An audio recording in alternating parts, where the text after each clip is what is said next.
우리가 살아가면서 때때로는 우리 자신을 되돌아보아야 합니다. 나를 성장하게 할 수 있는 비결이 나를 돌아볼 때 가능하기 때문입니다. 자기 점검이 필요하다는 말이지요. 어느 게으른 의사가 있었습니다. 와달라는 말에 급히 왕진 가방을 들고 뛰어갔습니다. 부인이 아파가지고 누워있는데 가서 이제 검진을 하는데 밖에다 대고 이렇게 이야기를 했습니다. 남편에게 송곳 하나만 갖다 주세요. 남편이 급히 송곳을 갖다 주었습니다. 또 이렇게 말합니다. 집게 하나 갖다 주세요. 집게를 가져다 주었습니다. 근데 밖에서 기다리고 있는 이 남편에게 조마조마하고 초조하고 불안하잖아요. 그래 남편의 생각이 이런 생각이 들었습니다. 아니 무슨 의사가 송곳을 가르고 내 아내를 찌르나? 집게로 찝나? 뭐 이런 별 생각을 다 하고 있는데 다시 밖에다 대고 이런 말을 합니다. 끌과 망치를 주세요. 하도 이상하고 화가 나가지고 뛰어 들어가서 아니 무슨 의사가 송곳과 망치와 끌이 필요합니까? 라고 했더니 의사가 하는 말이 아니 왕진 가방이 안 열려서요. 이렇게 왕진 가방이 안 열려서요. 왕진 가방이 열리는지 안 열리는지 평소에 점검을 좀 해놓았더라면 그 상황 속에서도 대처할 수가 있었을 터인데 하나님은 우리 예수 믿는 모든 사람들에게 기도의 왕진 가방을 주신 줄로 믿습니다. 이 기도의 왕진 가방이 평소에 늘 열려지면 어려운 위기를 만나도 그 위기를 잘 넘어갈 수 있는 줄로 믿습니다. 이거는 특권입니다. 특권을 잘 사용하는 은혜가 있기를 주의 이름으로 축복합니다. 하나님이 모세 인생에 나타나셨습니다. 두 번째 나타나신 하나님께서 모세에게 이렇게 말씀을 하십니다. 모세야 모세야 내 백성을 끄집어내라. 내 백성을 잡아 인도해 내라 라고 하나님이 모세에게 말씀을 하셨습니다. 여러분 모세가 할렐루야 아멘 기다렸습니다 하고 즉시 순종해서 갔습니까? 아닙니다. 모세는 순종하여 가지 아니했습니다. 싫어요 못합니다 라고 말합니다. 왜 내가 가서 잡아내야 합니까? 라고 반항합니다. 하나님이 이집트로 내려가라고 하면 가야 되는데도 불구하고 모세는 가지 않겠다고 버티고 있습니다.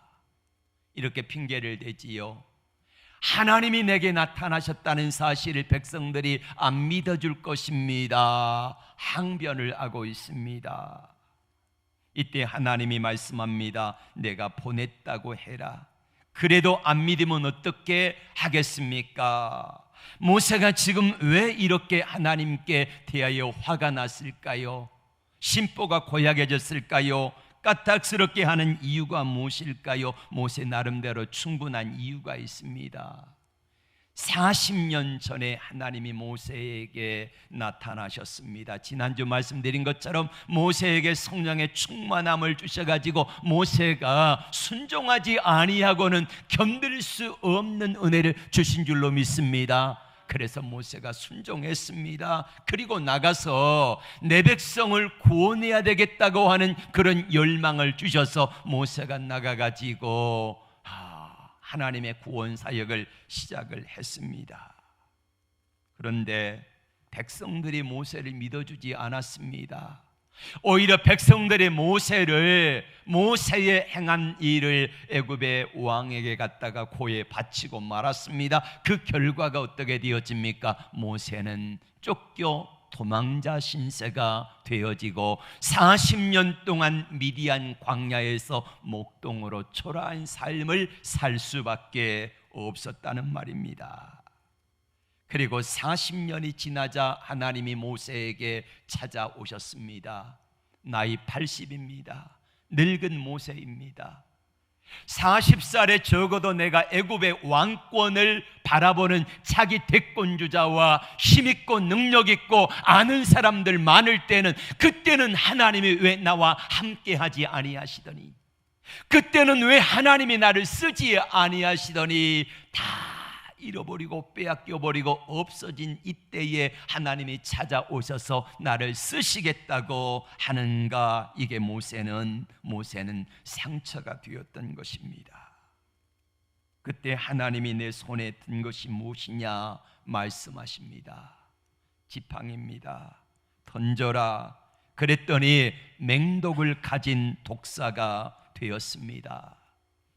여러분, 모세는 40년 미디안 광야에 살면서 모세가 던진 지팡이가 뱀이 된 바로 그 독사의 위력을 알고 있습니다. 사람이든지 짐승이든지 물리면은 5분 안에 거기서 죽습니다. 그리고 모세는 40년 동안 살아가면서 뱀의 어디를 잡아야 되는지 너무나 잘 알고 있지 않습니까? 그런데 하나님이 이렇게 말씀하십니다. 모세야, 뱀의 꼬리를 잡아라. 모세에게 물려 죽으라는 것입니다. 뱀의 꼬리를 잡아라. 여러분, 꼬리를 잡으려면은 이 머리를 찢겨들고, 그리고 모세를 향하여서 혀를 내리는거리면서 모세에게 다가오기 위해서 있는 이 뱀의 머리를 잡아야 되는데, 꼬리가 그냥 길게 밑으로 내려져 있는 것이 아니라 또아리를 틀고, 그리고 모세를 향하여 이렇게 하고 있지 않습니까? 오늘 본문 3절에 보면은 모세가 뱀을 피했다고 말합니다. 무서워서 피했습니다. 근데 하나님께서 뱀의 꼬리를 잡으라, 이해가 안 갑니다. 괜찮다, 잡아라, 안 죽는다. 괜찮으니 잡아라, 안 죽는다. 이게 하나님의 말씀이었습니다. 뱀에게 물린다는 것을 알면서도 뱀의 꼬리를 잡는다는 거 정말 힘든 일입니다. 두 번째, 하나님 말씀하십니다. 모세야, 내 손을 내 품에다가 넣어 보아라. 넣었다가 뺐더니요, 손에 문둥병이 발하여 있습니다. 하나님이 다시 말씀하십니다. 그 문둥병이 나가지고 하얗게 되어버린 그 손을 다시 품에다가 넣으라는 것입니다. 부정한 손이요, 썩어 냄새나는 이 문둥병 걸린 손을 넣으면은 온몸이 문둥병이 번질 것 아니겠습니까? 하나님이 말씀하십니다. 모세야, 괜찮다, 다시 품에 넣어 보아라.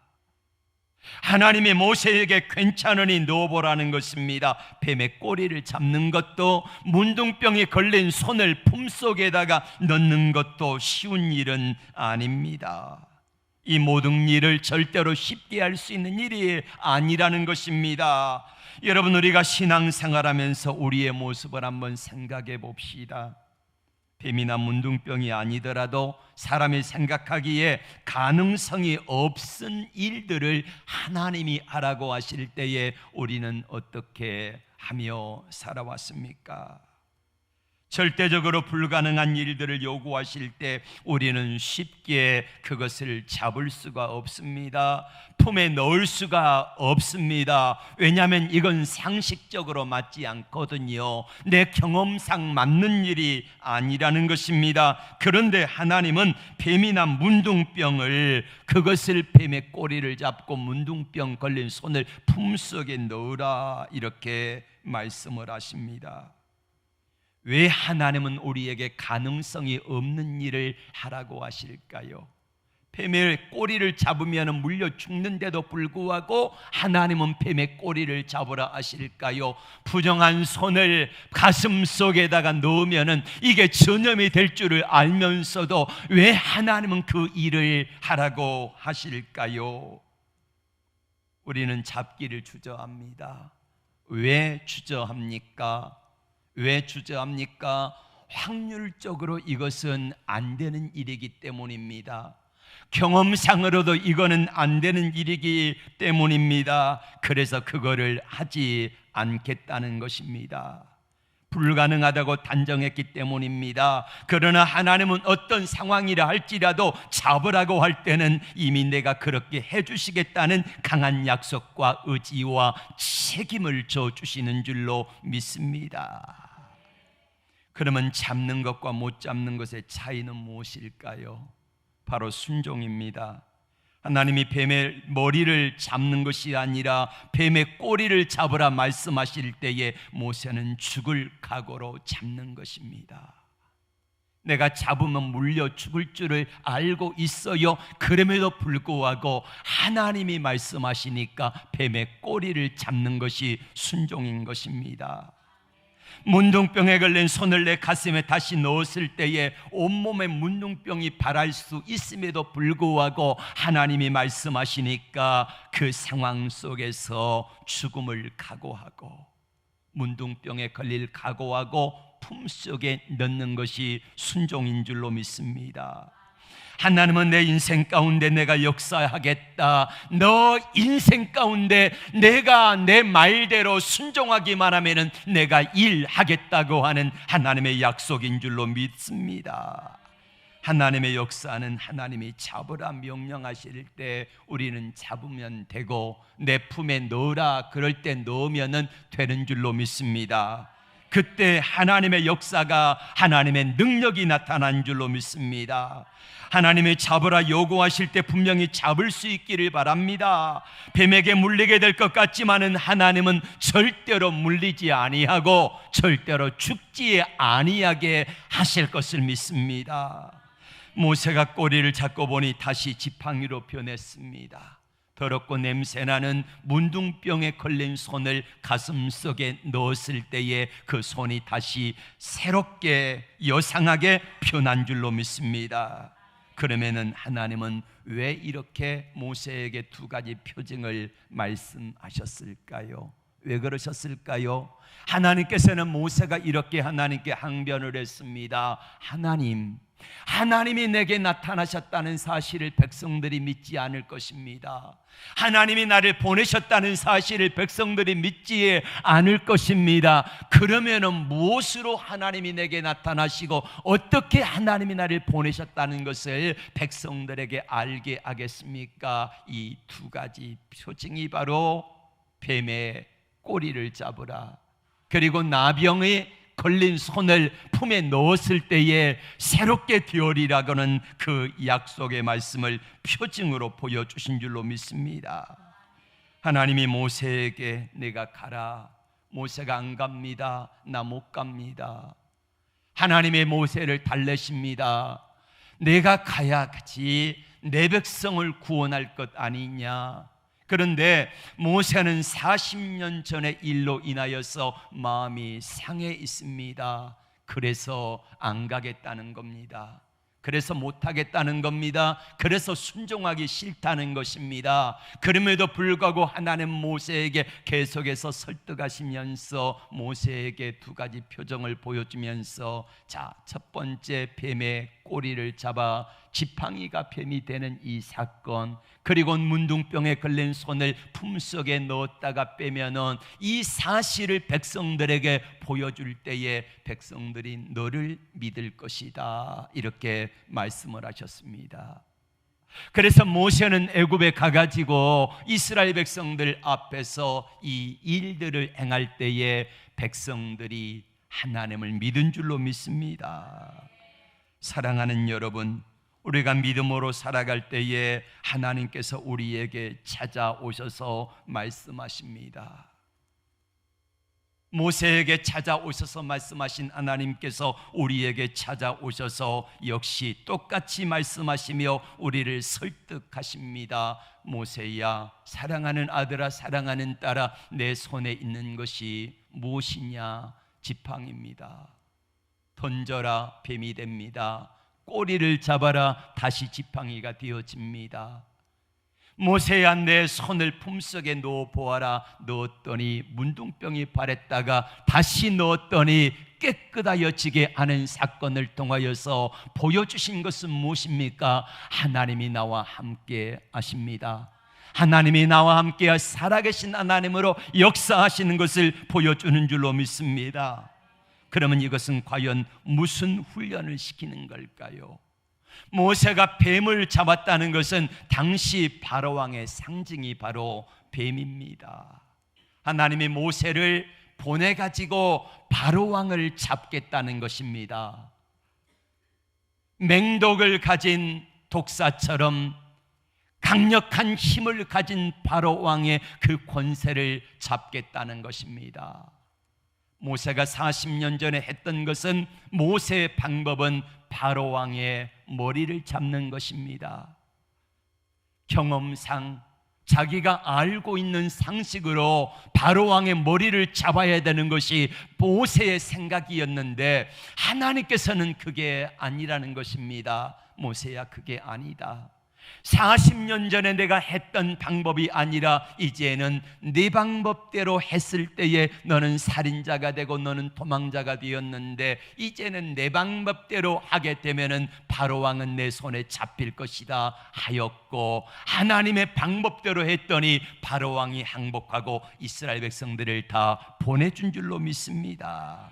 역시 마찬가지입니다. 모세가 부정한 손은 문둥병이 걸렸던 그 손을 가슴에 품는 것처럼, 모세가 이스라엘 백성들을 인도하는 40년간의 여정 속에서 모세를 향한 원망과 불평과 불신앙을 가지고 이스라엘 백성들을 인도할 때마다, 어려움을 당하고 문제를 만날 때마다 수없이 많은 불평과 원망 속에 살았지만은, 때로는 모세를 돌로 치려고 했지만은, 그때마다 모세는 이스라엘 백성들을 가슴속에 품었습니다. 저들을 가슴에 품고 하나님께 기도했을 때에 더럽고 추하고 냄새나는 부정한 이스라엘 백성들의 모습에도 불구하고 가슴속에 품었더니 하나님의 놀라운 역사가 치료와 회복의 역사로 나타난 줄로 믿습니다. 우리 예수님이 이 땅에 오셨을 때를 생각해 보시기를 바랍니다. 예수님은 십자가를 붙잡으셨습니다. 십자가를 지셨습니다. 예수님의 개인적인 생각으로는 예수님이 겟세마네 동산에서 이렇게 기도하셨잖아요. 아버지여, 내가 이 십자가의 잔을 마시지 아니하고 내가 십자가의 죽음을 통한 구속의 사역 외에 다른 방법이 있다고 하면은 이 다른 방법을 원하나이다 라고 하나님께 기도했지만은, 하나님께서 예수님에게 요구하신 것은 예수님이 십자가를 지시고 죽는 것이었습니다. 그래서 예수님은 끝까지 하나님의 말씀에 순종하여 십자가를 붙잡고 십자가를 지고 죽으심으로 말미암아 놀라운 구원의 역사를 이룬 줄로 믿습니다. 여러분, 순종이 무엇일까요? 순종이 무엇일까요? 순종은 잡는 것입니다. 뭘 잡아야 될까요? 하나님이 말씀하신 거 잡으라 하면은 잡는 것입니다. 하나님이 내 생각에는 뱀의 머리를 잡는 것이 맞지만은, 이것이 맞아요. 이것이 정상적인 일이에요. 이것이 경험에도 맞고 확률적으로도 맞고 다 맞는 일이라는 말이에요. 내 생각에는 뱀의 머리를 잡는 것이 맞지만은 하나님께서 말씀하시기를, 아니다 모세야, 내가 말한 대로 한번 잡아볼래, 그러시면서 뱀의 꼬리를 잡으라는 거예요. 그렇게 할 때에, 뱀의 꼬리를 잡을 때에 그 하나님의 역사 앞에 꼬리를 잡는 순간에 독사가 되었던 이 뱀이 다시 온전하게 바뀌어진 것입니다. 맞습니다. 모세는 순종함으로 손을 뻗었습니다. 순종할 때 하나님의 역사가 나타났다는 거지요. 여러분, 순종이 무엇입니까? 만약에 상식적으로 이해가 돼서 순종한다고 하면은 그것은요, 통계일 것입니다. 상식적으로 이해가 되어지는 거, 우리가 살아가면서 일상에서 나타나는 거, 자, 이제 시간이 가면은 점심이 먹겠지요. 점심 먹고 나면은 저녁이 오겠지요. 저녁이 지나고 나면은 다시 내일이 밝아올 것입니다. 이것은 통계요. 이거는 자연적인 이치라는 말이에요. 이건 우리가 하나님 앞에 순종하는 것이 아니라는 말입니다. 그런데 하나님께서 우리에게 말씀하실 때에 상식적으로 이해가 되지 않아도 순종하는 겁니다. 환경을 보고 순종했다고 하면은 그건 마찬가지로 온전한 순종이 아니라는 것입니다. 순종이 뭐라고요? 환경과 이해와 상식과 경험을 뛰어넘는 것이 순종인 것입니다. 한번 생각해 보세요. 홍해를 향하여서 하나님이 말씀하십니다. 지팡이를 내어 밀라. 확률적으로, 통계적으로, 경험적으로 세상에 홍해가 갈라지는 기적은요, 역사 이전에도 없었고, 그리고 홍해 모세 사건 이후에도 홍해가 갈라지는 기적은 없는 것입니다. 그런데 하나님께서 그 일을 행하라는 거예요. 홍해를 향하여 지팡이를 내어 밀었더니 갈라졌고요. 여리고성을 돌고 외치는 것도 역시 마찬가지입니다. 하나님이 여리고성을 점령할 때에 철옹 성벽, 이중 성벽, 아무도 건드릴 수 없는 그 여리고성을 점령할 때도 역시 똑같은 방법을 하나님이 허락하여 주셨습니다. 여호수아에게 이스라엘 백성들을 데리고 하나님의 언약궤를 모시고 제사장이 나팔을 불고 그 뒤에 믿음의 사람들이 따라가면서 순종하라는 거예요. 6날까지 하루 한 바퀴 돌라는 겁니다. 그리고 마지막째 날 7번째 날 7바퀴를 돌며 외치면은 여리고성이 무너질 것을 말씀하셨고, 그대로 순종했더니 그 여리고성이 무너지는 역사가 나타난 줄로 믿습니다. 맞습니다. 순종은 환경과 이해를 뛰어넘어 하는 것이 순종인 것입니다. 이렇게 돈다고 여리고성이 무너집니까? 이거는 쓸데없는 일입니다 라고 말할 수 있습니다. 모세가 지팡이를 내어 민다고 그 넓은 홍해가 바닷물이 갈라진 것입니까? 이것도 역시 마찬가지로 아무 쓸데없는 일입니다. 내 생각에는 그렇게 말할 수 있지만은 하나님이 내게 말씀하시면은 우리는 하나님의 말씀대로 순종할 때 기적의 역사가 나타날 줄로 믿습니다. 순종은요, 계산하지 않습니다. 순종을 계산하면 절대로 순종이 되지 않습니다. 순종을 계산하면은 그 순종을 잡을 사람이 아무도 없습니다. 우리의 계산, 우리의 상식, 우리의 경험상 플러스 마이너스를 해보잖아요. 그렇게 해봤을 때에 이게 플러스 마이너스가 되어질 때에 이것이 더 크면은 우리는 이것을 잡잖아요. 반면에 이것이 더 크면은 이것을 잡는 게 이것이 우리의 일상이요, 상식이요, 경험적인 일이라는 말입니다. 그런데 여러분, 성경의 수많은 기적과 이적들의 역사를 한번 바라보세요. 내 경험상, 내 상식적으로 그것 때문에 어떤 역사가 나타났던 것들은 별로 없습니다. 상식을 뛰어넘어서 하나님의 역사와 강력한 하나님의 기름 부으심이 나타날 때를 한번 생각해 보시길 바랍니다. 여러분, 어떻게 맹물이 포도주가 되어집니까? 불가능한 일이라는 말이요. 그런데 하나님의 말씀 앞에 순종하였을 때에 맹물이 포도주가 되는 놀라운 기적들이 나타난 줄로 믿습니다. 이 하나님의 역사, 하나님께서는 이것들을 통하여서 지금도 예나 지금이나 예수 그리스도는 어제나 오늘이나 영원토록 동일하신 하나님인 줄로 믿습니다. 맞아요. 모세 순종은 계산하지 않았습니다. 계산하지 아니하고 잡는 것입니다. 무엇을 잡아요? 하나님이 말씀하시는 걸 잡는 것입니다.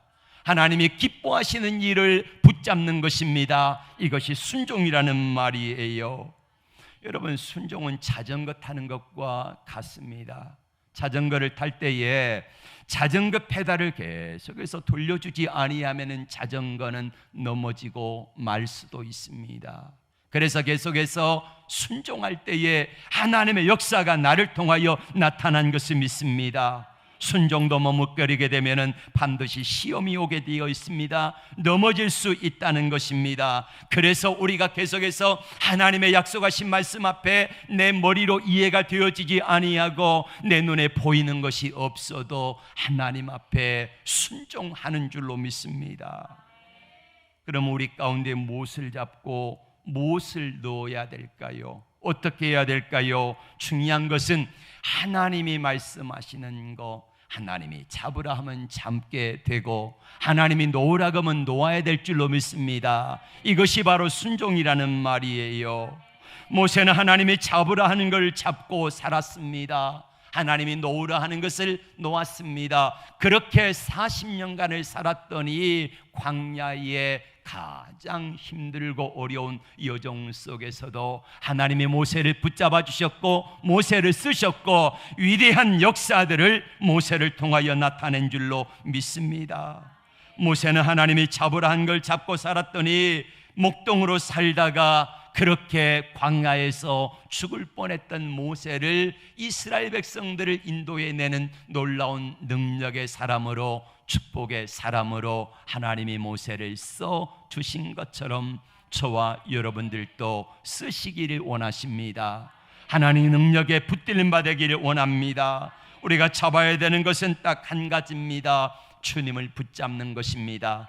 주님을 붙잡는다는 것은 주의 말씀을 붙잡는 것인 줄로 믿습니다. 우리 주님 말씀하시면 가라 하면 가고 서라 하면 서고 하나님 말씀하심 앞에 그렇게 살아갈 때에 하나님의 위대한 역사가 나타날 줄로 믿습니다. 잡고 못 잡는 차이가 무엇입니까? 순종과 불순종의 차이입니다.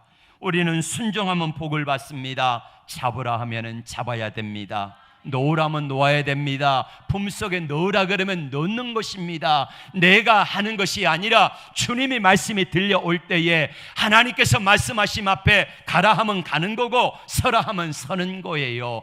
주님이 가라 하는데 서면 안 되는 거지요. 그런데 주님이 가라 하는 것이 아니라 서라 하시면 서야 되고 넣으라면 넣어야 될 때에 그때 하나님의 위대한 역사는 나를 통하여 이루어질 것을 믿습니다. 이제 말씀을 맺습니다. 모세를 생각해 봅니다. 잡을 것이 있고 못 잡을 것이 있다는 것을 모세는 압니다. 너의 품에 넣어야 될 때가 있고 품에 넣지 말아야 될 때가 있다는 것을 모세는 잘 알고 있습니다. 기준이 뭐라고요? 하나님이 기준되고 하나님의 말씀이 기준돼야 할 것입니다. 그렇게 하면 우리는요 절대로 실패하지 않습니다. 하나님의 말씀이 뭐라고 하시는가? 성경이 뭐라고 하시는가? 여기 하나님이 우리에게 뭐라고 우리에게 말씀하시는가? 이것을 따라서 가라 하면 가고 서라 하면 서고 넣으라면 넣을 때에 하나님의 위대한 역사가 그분의 뜻을 통하여 아름답게 나타날 줄로 믿습니다. 때로는 내 생각이, 내 경험이 그리고 확률적인 통계가 말을 해줍니다. 이렇게 하면은 망합니다. 뱀의 머리를 집으면은 죽습니다 라고 하지만은 이거는 세상적인 방법이고 하나님께서 말씀하시는데 이해가 안 가요. 뱀의 머리를 잡아야 되는데 꼬리를 잡으라는 게 이해가 안 가요. 그럼에도 불구하고 잡을 때에 하나님의 위대한 역사가 나타났던 것입니다. 순종은 누구나 잡을 수 있습니다. 하나님이 잡으라 할 때 잡으면 되는 거지요. 그래서 하나님을 택하고 하나님의 방법을 택하고 하나님이 원하시는 뜻을 택하게 되면은 하나님께서는 이렇게 우리에게 약속하십니다. 너희는 먼저 그의 나라와 그의 의를 구하라. 그리하면 나머지 의식주의 문제 이 모든 것들을 너희에게 더해 주시리라. 할렐루야. 한 여인이 창밖을 내다보고 있었더니 세 사람의 노인이 그 집 앞에 청원에 와서 오손도손 이야기를 하고 있습니다. 날씨가 그래도 제법 쌀쌀한데 그 노인들에 가가지고 이 아주머니가 말했습니다. 저희 집에 들어오셔서 따뜻한 차 한 잔 드시면서 몸을 녹여가시지요 했습니다. 이때 그 중에 한 사람이 이렇게 자기를 소개합니다. 나는 재물이라고 하는 사람입니다. 그러면서 옆에 있는 이 친구는 출세와 성공이고요, 그 옆에 있는 친구는 사랑이라고 하는 친구입니다 라고 말을 합니다. 그런데 우리는 세 사람이 절대로 한 번에 들어가는 법이 없습니다 라고 말을 하면서, 우리 세 사람 중에 부인께서는 누구를 초청하길 원하십니까? 라고 물었어요. 부인이 들어가서 가족들과 상의를 했습니다. 저 밖에 계신 분들 가운데서 누구를 우리 집에 초청할까? 남편이 말합니다. 그래도 돈이 최고지. 재물을 우리 집으로 초청합시다 했습니다. 그때의 부인이 옆에 있다가 아니요, 재물은 성공하면 따라오게 돼 있어 이렇게 하면서 남편과 부인이 옥신각신 싸웁니다. 그때 그 옆에 있는 며느리가 시부모님에게 이렇게 말했습니다. 우리 그러지 말고, 이렇게 아버지의 말을 듣지 않으면 아버지는 재물을 오라 그랬고 어머니는 성공을 데려오자 했는데 같이 싸우게 될 것입니다. 공평하게 우리 그냥 사랑을 택하여 모십시다 이렇게 했습니다. 밖에 나가가지고 사랑이라는 노인에게 이렇게 말했습니다. 우리 집에 들어가십시다. 사랑이 맨 앞서서 집에 들어가니까 뒤에 쫄랑쫄랑 재물도 따라오고 성공도 따라왔더라라고 하는 이야기가 있습니다. 사랑하는 여러분, 우리가 이 땅에 믿음으로 살아갈 때에 먼저 그의 나라와 그의 의를 구하고, 내 생각에는 맞지 않지만, 내 경험에는 맞지 않지만은, 통계와 확률적으로는 맞지 않지만은, 그러나 하나님의 말씀 앞에 순종하여서 뱀의 머리를 잡는 것이 아니라 뱀의 꼬리를 잡고, 부정한 것을 가슴속에 품을 수 없지만은 품었을 때에 하나님의 위대한 역사가 나타났던 것처럼 오늘 하나님께서는 우리에게 말씀하십니다. 네, 방금 내 생각 경험에는 이렇지만은 내 말대로 한번 해볼래? 그러면 내가 이 모든 것들을 더해 줄게. 이게 바로 모세에게 나타나신 하나님의 역사였습니다. 사랑하는 성도 여러분, 오늘 우리에게도 찾아오신 주님께서는 똑같은 은혜를 부어주시기를 원하십니다. 예수님은 요한복음 10장 10절을 통해 이렇게 말씀합니다. 도적이 오는 것은 도적질하고 멸망시키려는 것뿐이지만은 내가 온 것은 이 양으로, 여러분들로 인하여서 생명을 얻게 하고 더 풍성히 얻게 하기 위하여 주님 오신 줄로 믿습니다. 하나님의 자녀된 저와 여러분들이 이 땅에 살아갈 때에 하나님이 원하시는 방법대로 믿음으로 순종하며 나갈 때에 하나님이 예비하신 풍성한 은혜와 삶이 저와 여러분 앞에 열려 있습니다. 믿음의 문으로 힘차게 들어가 축복의 문에 들어가 감사함으로 찬양함으로 들어가 그 축복을 누리며 살아가는 저와 여러분들이 되기를 주의 이름으로 축원합니다. 축원합니다. 우리 함께 일어나서 찬양합니다.